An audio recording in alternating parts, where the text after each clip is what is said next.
The other thing you did, though, which I think is extremely interesting, is that you did as much digging as you could with a number of these editions because people put their names in them and you track them down. So tell us about some of that work and what you discovered about her readership as a result.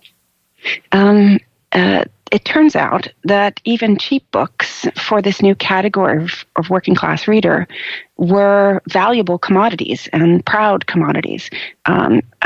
Sort of that sense of the emancipatory power of literature that Jonathan Rose talks about for the working classes. And so the cheaper the book almost that I discovered, the more likely it was to have a signature in it. And because now we have the magic of the internet and Ancestry.com and all sorts of databases, the cost of researching the provenance history, the ownership history of a particular book is now so low that a few minutes can tell you whether or not you can triangulate this name. Is it unusual enough? If it's a Jane Smith, I'm very unlikely to find her. But if it's an unusual name and it has a location in it, and then, of course, there's the date of the book and when it was published, if you can use those to triangulate, then I found many of these people whose books were suddenly on my desk or in someone's private collection here, and their stories made the research behind this book no longer academic, if you see what I mean. It made those stories very personal. And at the suggestion of the editor at Johns Hopkins, I began sort of develop them as separate pieces, as pieces between the chapters that deal with larger issues, so as to be able to kind of see a specific reader and how they had owned a copy and what had happened to them. Because we always talk about 19th century readers or 20th century readers in this ghostly, unnamed fashion. And suddenly here were real readers with real names who had real lives. And some of those lives were pretty gritty.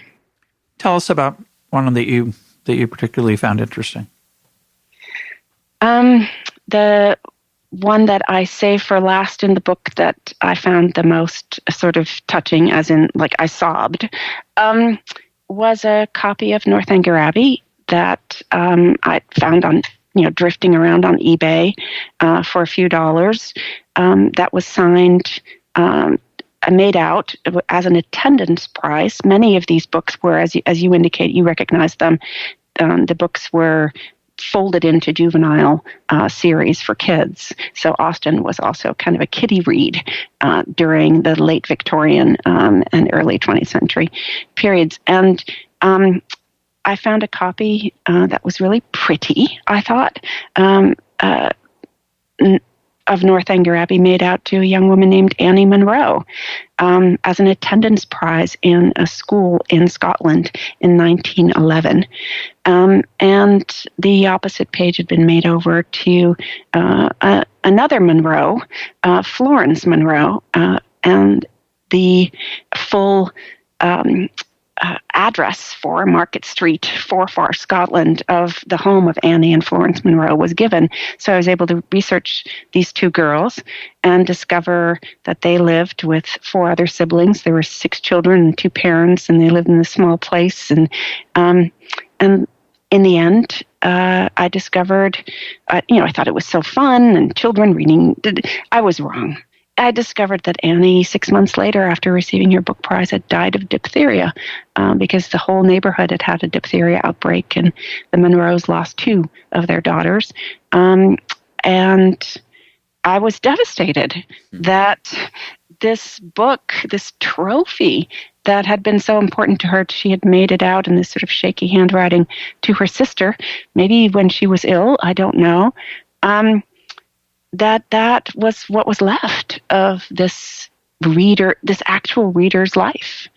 And that these books told stories about real people. Even the book collector who was helping me, she said, these are no longer books. They now all have names because of the people who once owned them.